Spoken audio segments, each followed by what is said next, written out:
Amen. Good morning po sa inyong lahat. Good morning. Good morning. And I'm just very glad to be back po dito sa COG Dasma because I'm privileged na nakakapag-preach po ako sa ibang lugar ng Church of God, churches sa Japan and sa Tarlac recently. And alam niyo po, it's just really special for me kapag nag-preach po ako dito sa aking home court. Ito yung aking tahanan eh. And I'm really much excited to preach God's Word to you. Kayo naman po, ayan, sige, palakpakan natin ang Panginoon. Kayo po, excited ba kayo makinig ng salita ngayon ng Panginoon? Amen. So lagi ko pong tinatanong yan because I want na meron talaga tayong spirit of excitement as we hear God's Word dahil ang salita ng Panginoon ay may kapangyarihan. Amen? May kapangyarihan sa salita ng Panginoon at naniniwala ako pag narinig natin ang salita ng Panginoon. Talagang may mababagong buhay, may mababago sa ating puso. So excited na ba tayo makinig ng salita ng Panginoon? Amen. Pwede ba natin palakpakan muli ang ating Panginoon? So our title for today is #TLWI. Alam po ba natin ang meaning ng #TLWI? So, pinost ko na po yan sa Facebook, sa Instagram. Di po nakita. So, paki-follow na lang po ako. Paki-add na lang po ako doon. At ang ibig sabihin po kasi ng #TLWI ay tuloy lang. Walang iwanan. Amen po ba doon? Pakitanong ang katabi kung tutuloy ba siya. O, walang iwanan ha? Amen? Amen. So, before I proceed with God's Word, let us first watch this video. So, Tim. She's become the voice for girls around the world. In 2011, CNN interviewed Malala Yousafzai, a Pakistani girl who gained international headlines 2 years earlier for speaking out for girls' education through a blog she wrote under a pseudonym. Malala's life changed forever on October 9th, 2012. While on her way home from school in Pakistan's Swat Valley, a group of armed Taliban boarded her school bus, asked for her by name, and shot her in the head.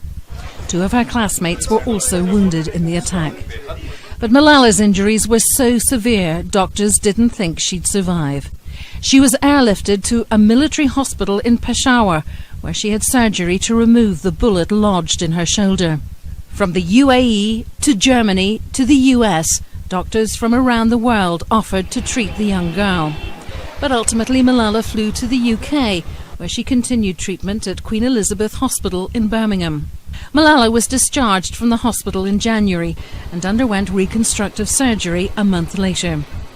In 2011, when asked why it was important for her to take up this cause, she told our Reza Saya, when I looked at my people and my school fellows and in the ban on the girls' education and the Taliban, so I thought that I must stand up for my rights, the right of education, the right for peace. Malala is attending school in the UK, but she continues her fight for education, and worldwide support for her continues despite threats from the Taliban. Amen. So yan po ay si Malala. Siya po ay isang kabataan na may pinaglalaban. At alam niyo po, ang maganda po ngayon sa ating henerasyon ngayon ay ang mga kabataan ay pinapakinggan. So sino ba dito ang mga kabataan pa? So unti na lang naniniwala na kabataan sila ngayong umaga. So ang kabataan po ngayon, punta tayo sa Hong Kong, punta tayo dito sa kanila sa Pakistan, we're privileged na mga kabataan ay pinapakinggan. Kaya po sa mga kabataan po na nandito ngayon, it's your time to be significant. It's your time to make things happen. It's your time to do things right dahil pinapakinggan tayo. At si Malala po ay ang kabataan na may pinaglalaban. Ang pinaglalaban niya po ay ang human rights ng kababaihan sa kanilang lugar sa Pakistan, na kailangan may edukasyon ng mga kababaihan. Kaya lang, kinakalaban niya pati mga terorista, nagagalit sa kanya mga terorista, kaya to the point na binaril na siya sa ulo. At kahit binaril siya sa ulo, ano pa rin ginawa niya? Siya ay tumuloy lang, walang iwanan, talagang pinaglaban niya ang kanyang pinaglalaban. And kung si Malala ay may pinaglalaban sa buhay, siyempre ang Panginoon ay may calling din sa atin, may tawag din ang Panginoon sa atin in which na kailangan natin ipaglaban. So let us open our Bibles in Judges 13, verse 3 to 5. Judges 13, verse 3 to 5, it says here, "And the angel of the Lord appeared to the woman and said to her, Indeed now, you are barren and have borne no children, but you shall conceive and bear a son. Now therefore, please be careful not to drink wine or similar drink, and not to eat anything unclean. For behold, you shall conceive and bear a son, and no razor shall come upon his head, for the child shall be a Nazarite to God from the womb, and he shall begin to deliver Israel out of the hand of the Philistines. So let us first bow our heads and let us pray. Hallelujah, Father in heaven, Lord God. Hallelujah, Lord Jesus Christ, Lord, we ask for your presence, Lord God, to be in this place, Panginoon. Lord God, we admit and confess, Lord God, that we could do nothing without you. Lord God, wala kaming kayang gawin, wala kaming kayang puntahan nang wala ang iyong presensya sa aming mga buhay, Panginoon. Kaya we humbly ask for your presence right now, Lord God. We ask for your anointing.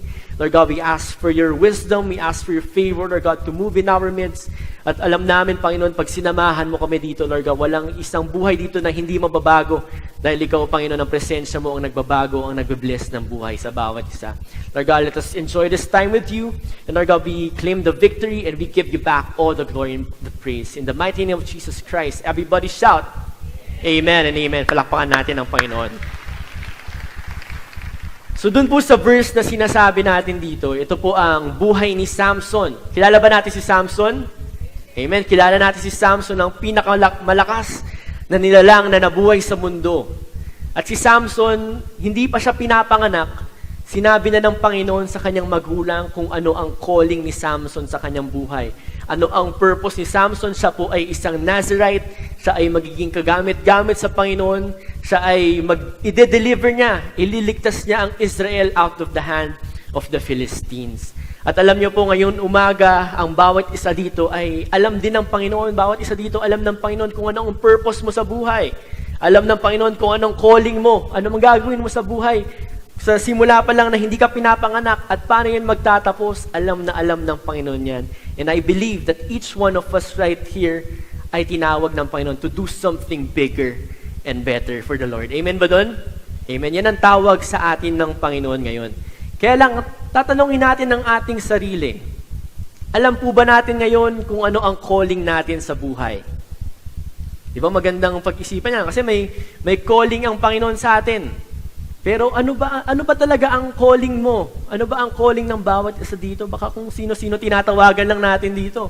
Hindi natin naririnig ang tawag ng Panginoon. So paano ba natin, how do we know when God is calling us? Kasi mahirap na tanong yan, nawawala tayo sa direction kasi hindi natin alam yung calling natin. So how do we know when God is calling us? First, for us to know when God is calling us because there is a need. May sitwasyon, may problema, kaya si Lord tumatawag ng magagamit niya para ayusin ang problema. And sa Book of Judges, ano po ba ang nangyari sa Book of Judges at that time? Kasi in contrast, sa Book of Joshua, sobrang blessed yung mga tao, di ba? Nung panahon ni Joshua, talagang pinagpapala sila, talagang ang victory ay nasa bansa ng Israel. Bakit? Kasi sila ay patuloy na sumusunod sa yapak ng Panginoon para sa kanila. Tuloy-tuloy sila. They follow God's will for them. Kaya ang presensya ng Panginoon ay nananatili sa kanila. Kaya lang, pagdating sa Judges, sa Book of Judges, ay pambihira. Puro talo na ang naranasan ng Israel, puro defeat, puro pagkabigo. Bakit? Because ang mga tao nung panahon ng Judges, sa Book of Judges, sila po ay sumusunod sa ibang Diyos-Diyosan, sila ay nag-worship sa other gods, marami silang mga idols, imbis na si Lord lang ang susundin, marami silang ibang wino-worship. Kaya anong meron sa Book of Judges noon? There was rebellion in the land. Kaya hindi sila sinasamahan ng Panginoon. Kaya hirap na hirap sila. At yung mga Israelites, mga tao, kapag hirap na, talagang babalik ulit sa Panginoon eh. They would go back to repentance unto God. Kasi hindi na palagay ang loob nila. So pag humingi sila ng repentance sa Panginoon, talagang ibubuhos naman ng Panginoon ang kanyang mercy. Ibubuhos naman ng Panginoon ang kanyang grace, ang kanyang pagmamahal sa tao. Kaya lang, kapag nakaramdam na naman ng ginhawa ang bansang Israel, ito na naman. They would repeat, ulitin nila ang kanilang pagkakamali, magre-rebel na naman, tas magre-repent, tas magre-repeat, tas magre-rebel, tas magre-repent, tas repeat, tas rebel na naman. Di ba? Paulit-ulit eh. Pakitanong nga yung katabi, ikaw ba yan? Di ba? Minsan kasi tayo mga Pilipino, ganyan tayo eh. Magkakasala, tapos magsusorry na naman, tapos uulitin na naman natin lahat. So yan ang problema in the book of Judges. Kaya tumatawag ang Panginoon. So there's a need. Pag may need, may command ang Panginoon. Yan, malalaman natin na tinatawag tayo ng Panginoon. There's a command. So ang Panginoon ay tinawag ang magulang ni Samson at ito ang sinabi niya sa kanila. In verse 13 to 14 it says, So the angel of the Lord said to Manoah, the father of Samson, Of all that I said to the woman, sa kanyang asawa, sa nanay ni Samson, let her be careful. She may not eat anything that comes from the vine, nor may she drink wine or similar drink, nor eat anything unclean. All that I command her, let her observe. So yan ang command ng Panginoon sa magulang ni Samson, to keep themselves pure para matupad ang calling ng Panginoon para sa kanilang buhay. So there's a need and there's a command. At alam niyo po, ako rin po, alam ko na po ang aking calling sa buhay. Ang aking calling po ay ito po, ang Born Again Pilipinas. So gusto ba natin tong calling na to? Amen, di ba? Pero bago natin maabot yung calling na yan, kailangan muna natin maging Born Again Dasmariñas. Amen ba doon? So ginagawa na po ba natin ang part natin sa Born Again Dasmariñas? Amen. Thank you po ate. Ikaw lang po yung gumagawa. So we need to make things happen kasi para mangyari yun, we need to make things happen. Maging born again ng Dasmariñas. And nung pinakita po sa akin ng Panginoon ang Born Again Pilipinas, nagsisimula pa lang, pinakita po talaga sa akin ni Lord yung need. Kung ano ang problema sa bansang Pilipinas, grabe na ang korupsyon, grabe na ang poverty, grabe na ang immoralidad ng mga Pilipino. Ang henerasyon nito, talagang pag titignan natin yung kabataan natin ngayon, di ba? Sobrang grabe na. Kaya po, nung pinakita ni Lord sa akin yung need na yun, binigyan niya ako ng command. So God's command for me is seen in Deuteronomy 11:13, and it says there, this is the commandment of the Lord for just love the Lord your God and serve Him with all your heart and with all your soul, then I would give you the rain for your land in its season. Yan po ang pagiging Born Again Pilipinas. Kaya po malakas po ako maghamon ng Born Again Pilipinas dahil may kasama ko ang Panginoon, kasama ko ang kanyang salita, kaya ganito ako maghamon. So tayo mga tao naman, may need may command.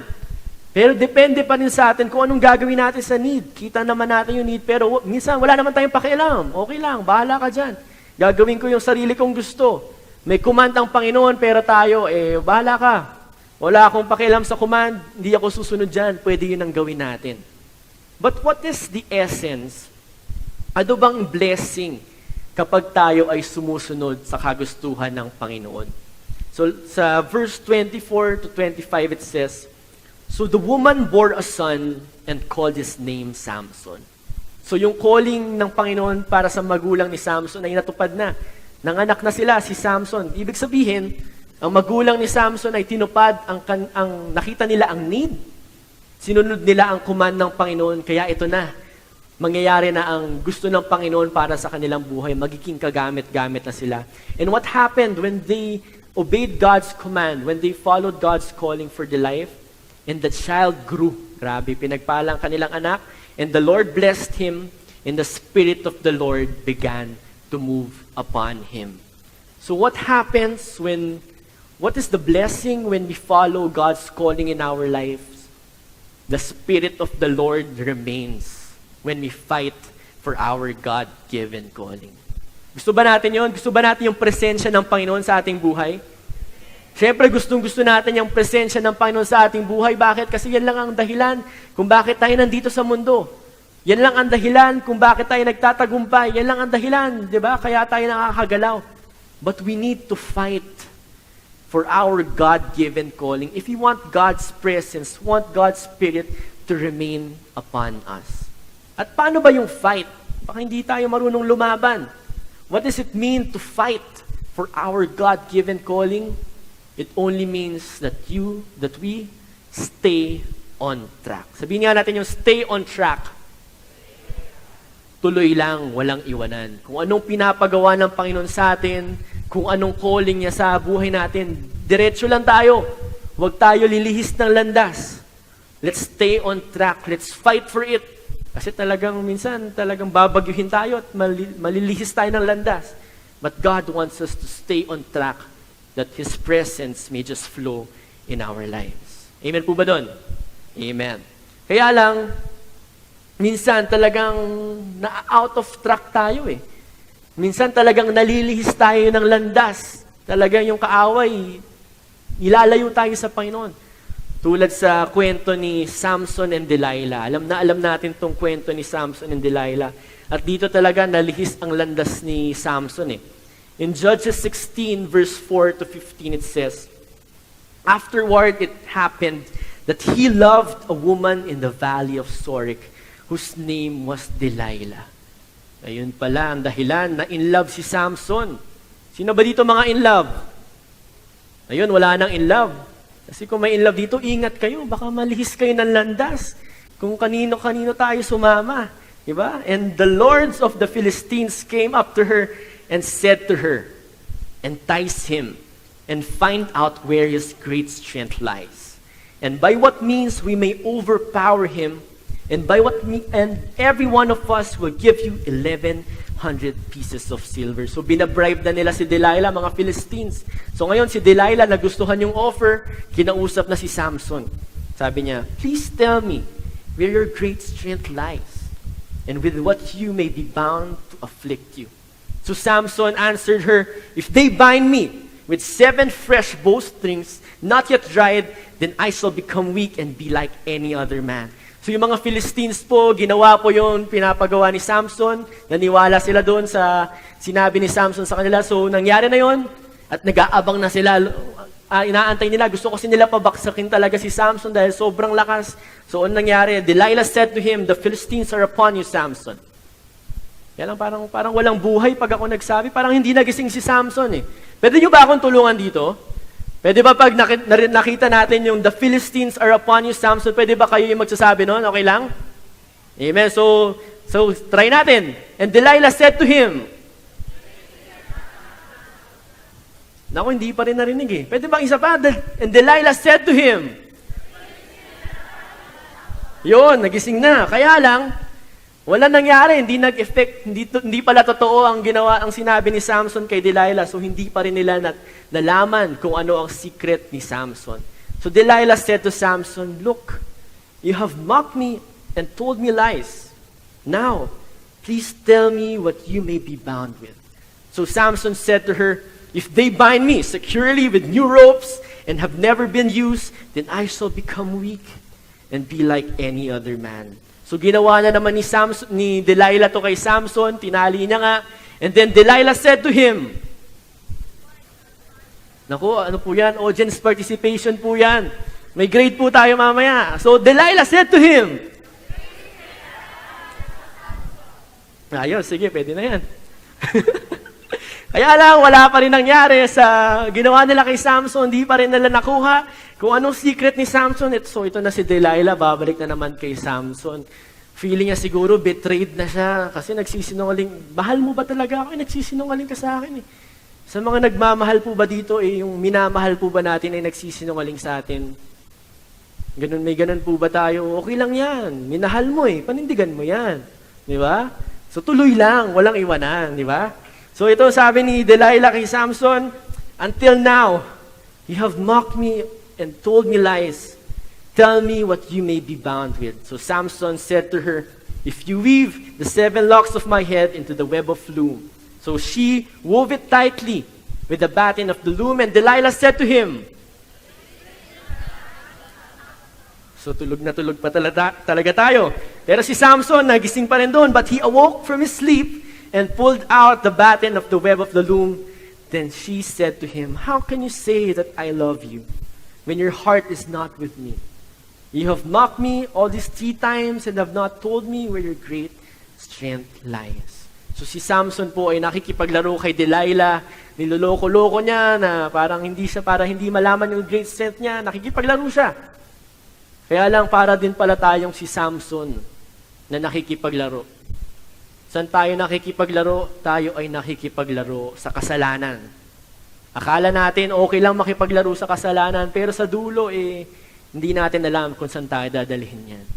So ano ba ang kasalanan na pinaglalaroan natin ngayon? Marami naglalaro sa atin ngayon sa pornography. Sino po ang nanonood ng pornography? Uy, nahiya. Ayaw umamin. Pero ito po kasi ang statistics ng pornography ngayon. Alam niyo po ba na 75 million ang nagsasearch ng word na sex sa internet? Yan po ang sinesearch nila. Marami nagsasearch niyan. So next, ang pinakabata po na nakakanood ng pornography is at 11 years old. And finally, ang statistics po na, list po pala, na nanonood ng pornography is on a Thanksgiving Day. Kapag sama-sama yung pamilya, hindi ko alam kung bakit. Pero itong surprising, ang pinakamaraming nanonood ng pornography is on a Sunday, kapag lahat ay nagsisimba. So pakitanong nga yung katabi, kapatid, manonood ka pa ba mamaya? Huwag na, bukas na lang, kaka-preach lang eh. Diba?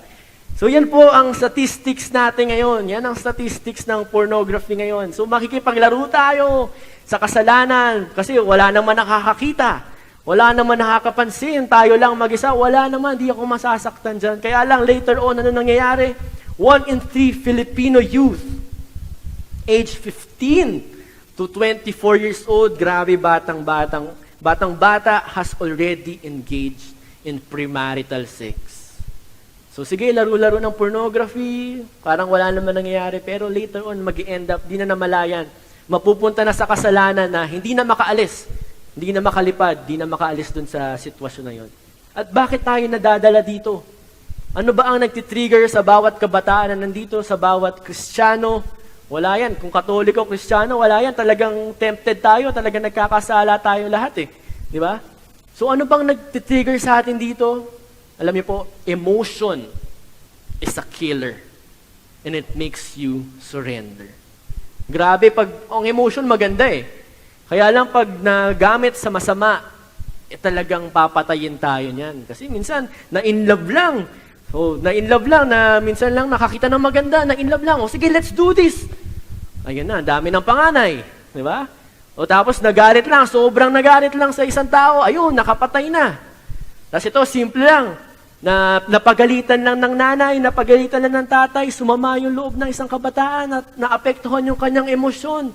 Pambihira, naglayas na, nagtumigil na sa trabaho, tumigil na sa pag-aaral, ayun, nag-suicide.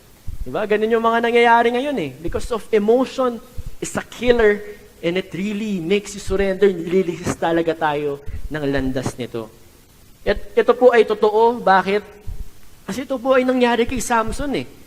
In Judges 16 verse 16 to 17 sabi dito, "And it came to pass, when Delilah pestered him daily," talagang kinulit ni Delilah si Samson, talagang, "Uy, Samson! Sabihin mo na ang kahinaan mo. Mahal mo ako, di ba?" So kinukulit, iniinis, talagang paulit-ulit si Delilah sa kakakulit with her words and pressed him so that Samson's soul was vexed to death. Talagang ano ba yung vexed? Na irita na ng sobra, na distress na, to the point na parang mas okay pang magpakamatay kaysa makinig sa sinasabi ni Delilah. So dahil doon, na emosyon yun eh. Inis na si Samson, distressed na siya, hindi niya na kaya, surrender na. So anong ginawa ni Samson? That he told Delilah all his heart. Sinabi niya ng buong puso niya. Tayo rin ganun eh.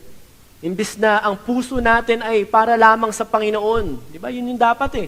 Yung puso natin, binibigay lang dapat natin ng buong buo para sa Panginoon. Kaya lang, na tamaan yung emosyon natin, we follow our foolish ways, panindigan natin yun, ayun na, binigay na natin ang puso natin sa ibang tao. Binigay na natin ang puso natin sa ibang bagay. Pwedeng sa pera, pwede sa magagandang oportunidad. Daming oportunidad sa atin ngayon, pero yung puso natin ay nawala na pala sa Panginoon. So anong sabi ni Samson? "No razor has ever come upon my head." Ito yung calling ni Samson. "For I have been a Nazirite to God from my mother's womb. If I am shaven, then my strength will leave me, and I shall become weak and be like any other man." So ito po yung calling ni Samson. Yan ang calling ni Samson sa kanyang buhay eh. Itong calling na to dapat dinibigay lang niya para sa Panginoon. Kaya lang ano ginawa niya? Binigay niya to sa iba. binigay niya to kay Delilah. Sinurrender niya to. Binigay niya dun. And yun ang masakit eh. When nagpadalos-balos tayo sa ating emosyon, hindi na tayo nag-isip, talagang we will follow a foolish path na hindi natin magugustuhan. At ano nangyari kay Samson? Then Delilah said to him, sige, okay na talaga yan eh. So nagising pa rin naman si Samson kahit ganun. So he awoke from his sleep and said, I will go out as before at other times and shake myself free. But he did not know that the Spirit of the Lord had departed from him. He did not know. Akala niya, makakalusot pa siya eh. Akala niya, yung foolish ways niya, hindi pa rin tatamaan, okay pa rin. Pero yun pala, umalis na ang Panginoon sa kanyang presensya. At minsan, ganoon ang nangyayari sa atin. Sige, sala tayo ng sala, kasalanan tayo ng kasalanan. Pero malay natin, yung kasalanan natin mamayang hapon, yun ay huli natin, aalis na pala yung presensya ng Panginoon sa atin. Hindi na natin mahabol, sayang. Diba? Kasi ano ba nangyayari? Diba? The Spirit of the Lord departs when we surrender our God-given calling. Yung presensya ng Panginoon na pinaka-ingat-ingatan natin. Dahil we follow a foolish path, we get out of track sa calling ng Panginoon sa ating buhay. Napapasurrender tayo at ang presensya ng Panginoon ay umaalis sa ating buhay. And what happens when we surrender our calling in life? What happens when we surrender our calling in life? Sabi dito sa what happens when the Lord departs pala from our lives in Judges 16 verse 21, it says, ito nangyari kay Samson. Then the Philistines took him and put out his eyes and brought him down to Gaza. That's what happened to Samson. So what happens when the Lord departs from our lives? First, we give up our position. Si Samson, may magandang position si Samson eh. Noong mga panahon na yun, before that, ang ganda ng position niya, siya ay tanyag, siya ay kilala, siya ay kinakatakutan ng Philistines. What a wonderful position. A position to give glory to our God. But because the Lord had departed from him, he lost his position to make things happen. He lost his position to be significant. Number 2, we lose all privileges. So si Samson had the privilege to see what was happening. Kaya lang, the Lord departed from him. Nawala ang kanyang strength, nawala ang kanyang paningin. His eyes were put out, sabi sa verse. And that's what happens when we lose, when the Lord departs from our lives, we lose all our privileges. And finally, what happens when the Lord departs? We plummet. We plummet. Alam ba natin ang ibig sabihin ng plummet? Ganito po ang itsura ng pag-plummet. Ito po ay example natin ng Malaysian Airline. Ang MH17, sikat na sikat po yan sa news. So, maganda ang kanyang lipad. Diba? Taas ng lipad niya eh. Kaya lang, tinira siya ng missile. Ito nangyari sa kanya, it plummeted. It crash-landed. Ganyan ang itsura natin. Hindi na tayo makilala. Hindi na tayo sikat when we plummet. At ganun po ang nangyari kay Samson. Talagang ganda ng lipad niya sa buhay eh. Sinusunod niya ang calling niya sa buhay. Kaya lang, nung panahon na umalis yung presensya ng Panginoon sa kanya, when it departed, he plummeted. He was brought down to Gaza. From a mighty, mighty man, he has become a slave.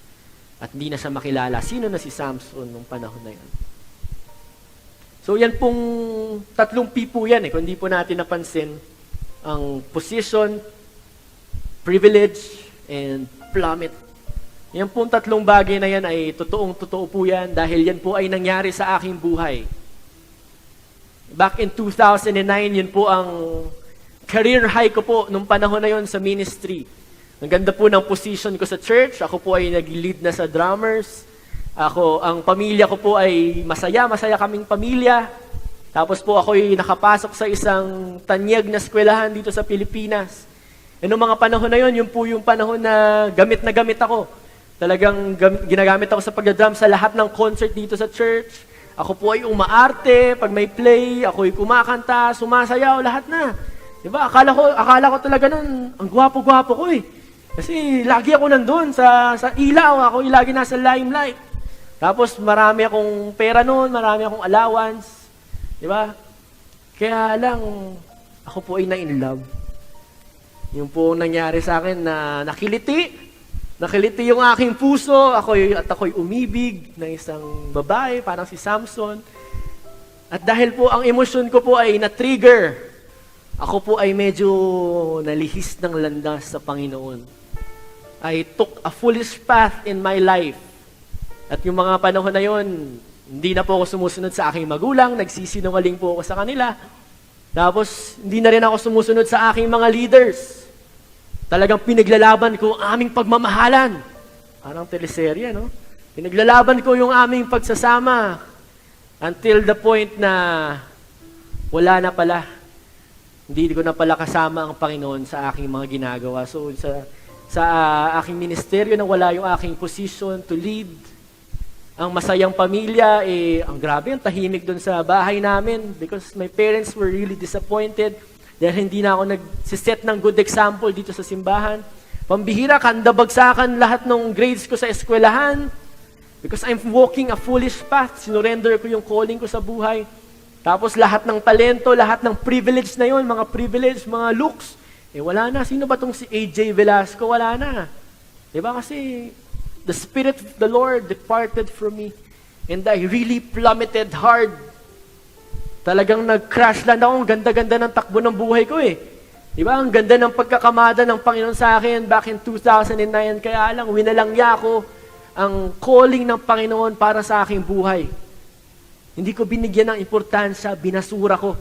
Pinagpalit ko sa aking gusto sa buhay in my own foolish ways and I really crash landed. I really plummeted. And it was really, really painful. It was really, really hurting. Grabe, ang sakit nung panahon na yun. Kaya sa experience na yun, alam ko may mga ganito rin tayong experience sa buhay. Anong matututunan natin sa experience na yun? Ang sinasabi lang ng Panginoon sa atin ngayon, kapatid, anak, now fight for your God-given calling. Because the Spirit of the Lord remains. Sasamahan tayo ng Panginoon kapag pinaglalaban natin ang ating calling sa ating buhay. So nung nakaranas na tayo ng sama ng loob, nakaranas na tayo ng sakit sa buhay, grabe, di pala natin kaya na wala ang Espiritu ng Panginoon sa ating buhay. Anong ginawa ni Samson in verse 28? Then Samson called to the Lord. Samson called back to the Lord, saying, O Lord God, remember me, I pray. Strengthen me, I pray.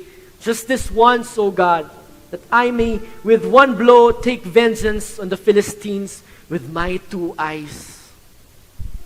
Ganun eh. Talagang one way or another, leader ka man o worker or member ng church, walang malakas dyan eh. Talagang may mga pagkakataon na tayo ay mapapasurrender talaga ng ating calling sa buhay. Talagang minsan malilihis tayo ng landas. Pero pag nangyari yun at nalihis tayo sa landas na calling ng Panginoon sa ating buhay, minsan it just takes that we call back to our God. Balikan lang natin ang Panginoon kung ano man ginawa natin sa Kanya. Bakit? Ano nangyayari sa dulo? In verse 30 it says, So the dead that Samson killed at his death were more than he had killed in his life. Nung tumawag pabalik si Samson sa Panginoon, grabe. Ito yung nakakahiya sa Panginoon eh.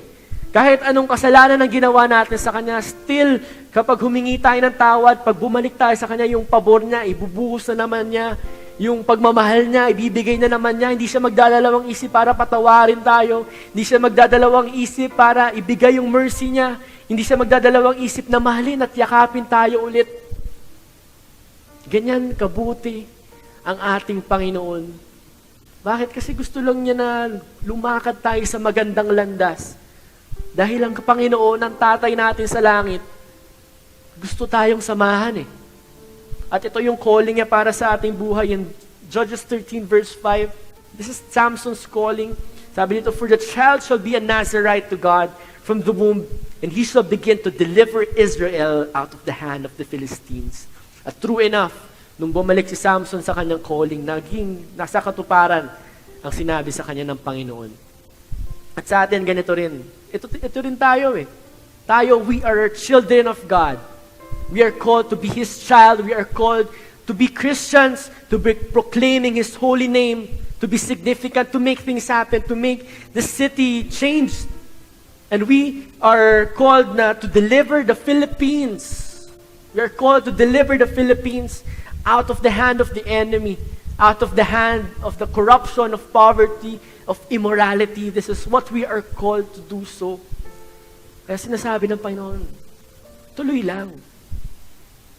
Tuloy lang kapatid, walang iwanan.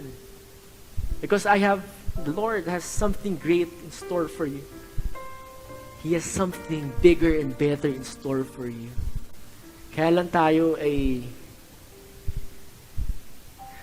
talagang nagdadalawang isip pa lumakad sa tama. Tayo ay mas gusto natin subukan ang mali.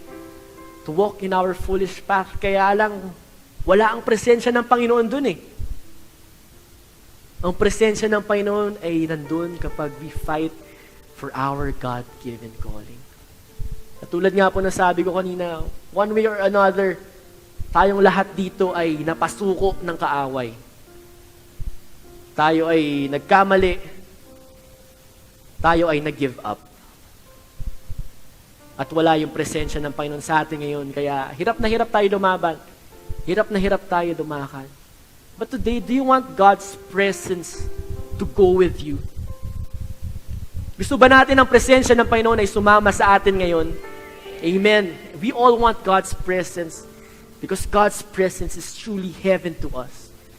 And if we really want that presence of God to be with us, I would invite you to come here at the altar of the Lord. And we will call back to our God and decide this day forward that now we will fight for our God-given calling. Tutuloy tayo, walang iwanan. So if that's you, if you want God's presence to be back here in your life, I invite you to come to the altar. Tuloy lang tayo, walang iwanan.